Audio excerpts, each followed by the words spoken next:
And hello everybody, I'm from Portland City Gym, here with another Darkness Ablaze video. Today we're going to be going over Mad Party, here with a different format this time. I went from physical copies to Word to slideshow, or to PowerPoint, so we're going to hope that this one works. Maybe, I don't know. I just didn't really like Word too much.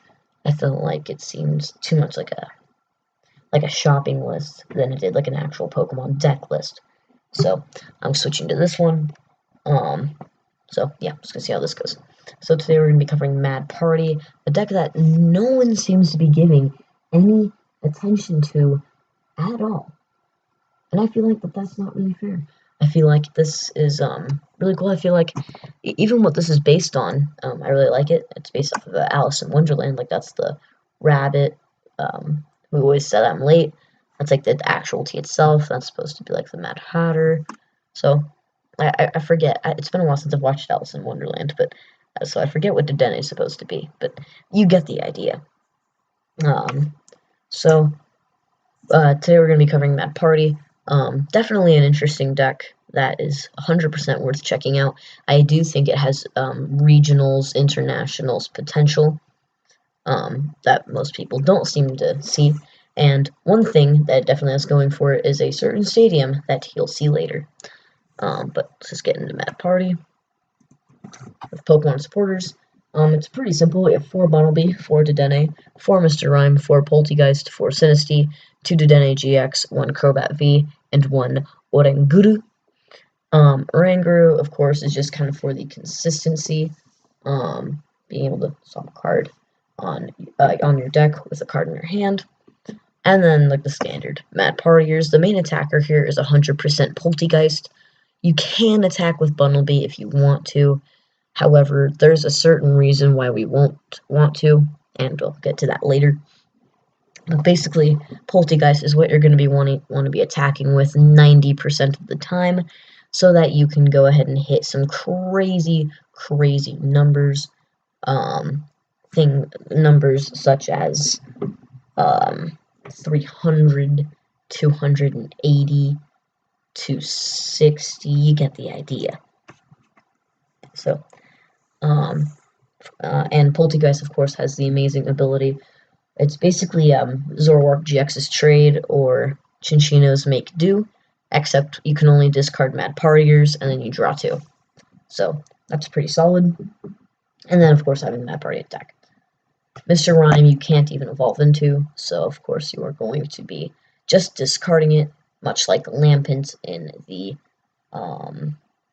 Night March deck. And Dedenne we can't attack with because we don't use Psychic Energy. So Bunnelby and Poltegeist, but hopefully we only really have to attack with Poltegeist. So, and then 2 Dedenne GX, and then 1 copy of Crobat V. Pretty standard stuff, I think. And for supporters, 4 Professor's Research and 4 Roxy. I feel like Roxy is kind of an interesting inclusion just because you can discard 2 Mad Partiers from your hand, and then you can draw 6 cards. So I feel like that's pretty strong. 2 Marnie, just for the standard disruption. You can go on the bottom and draw 5. 3 copies of Boss's Orders, just for the gust, and 2 Hapu. Hapu was something I found. Hopefully no one like pause it or something, or else I'd be spoiled. But 2 Hapu, I found this on a deck list from Japan, and they played 2 Hapu. It's like a really buffed Acrobike. In supporter form, you look at the top 6 cards of your deck, choose 2 of them, and discard the others. So if you happen to find a few Mad Partiers, you can grab them if you need to attack, but preferably speaking, you'd be discarding them and choosing 2 others. It can be a good way to dig for cards that you need, or just to discard some other stuff. But of course, Hapu is 100% exchangeable. So yeah. And then lastly is the items, stadiums, and energy. Play a very thin item lineup, you'll notice. 4 Quick Ball. That's supposed to say Great Ball. 4 Quick Ball, 4 Quick Ball. That's, yeah, like I said, that's supposed to say for great ball. So, yeah. 2 evolution instants, 1 ordinary rod, 1 switch. Standard, just to discard a card and search your deck for a basic Pokemon. Very strong. And then Great Ball is just a good way to find Pokemon for you to discard with Quick Ball or for you to discard by some other means, whether it be Poltegeist's ability or not. 2 evolution instants because we really prefer to attack with Poltegeist in this deck, so we want to have as many outs to it as possible. 1 ordinary rod because despite how you're trying to get Pokemon in the discard pile, you still want to make sure you have something to attack with. So ordinary rods is very, very nice for that reason. And then 1 copy of Switch. Just because it's Switch, you never really know. Oranguru could get stuck in the active. And 3 Blizzard Town.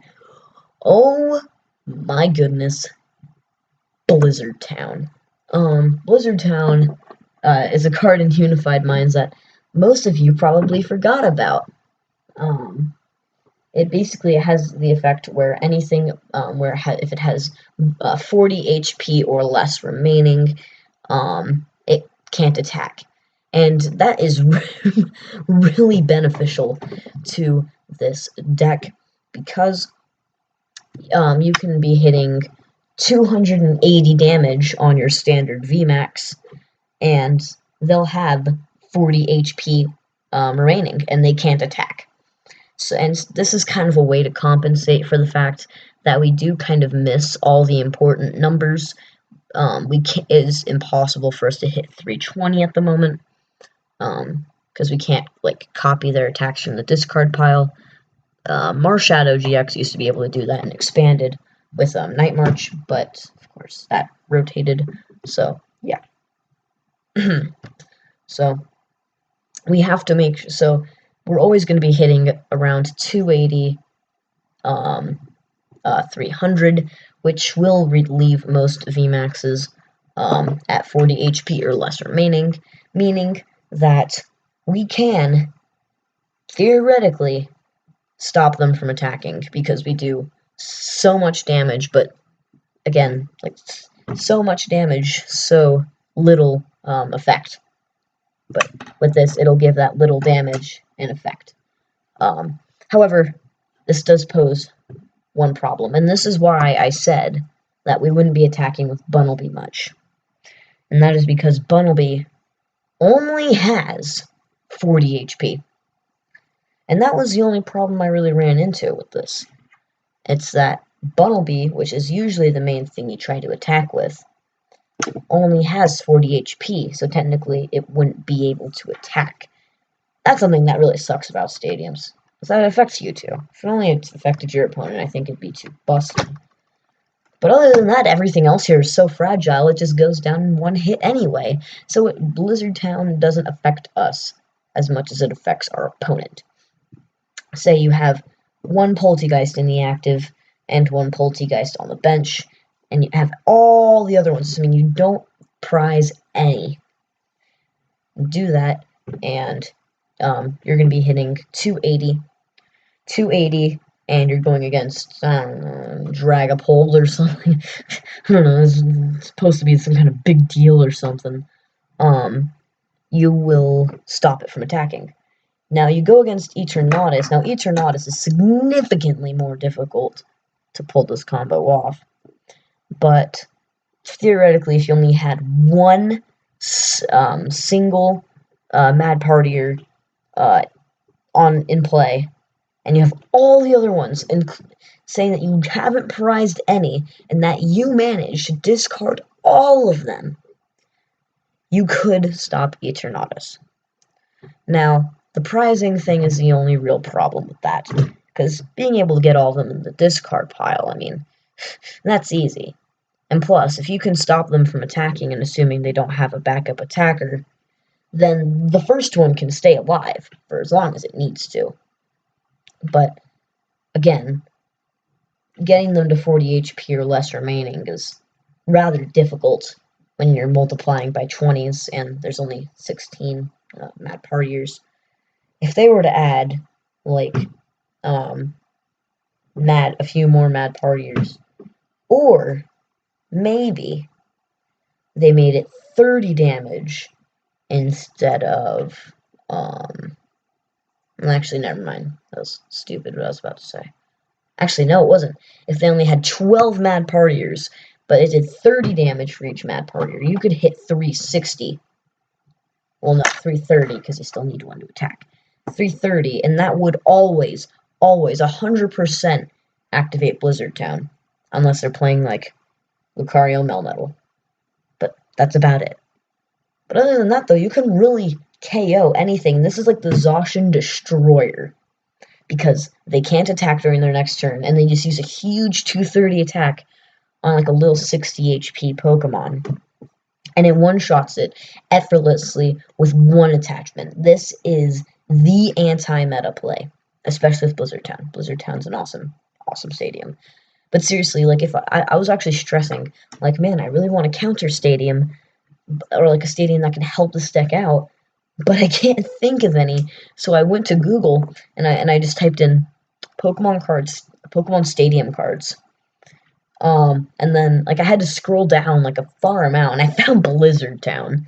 So yeah, like I said, it's definitely one of those more forgotten cards.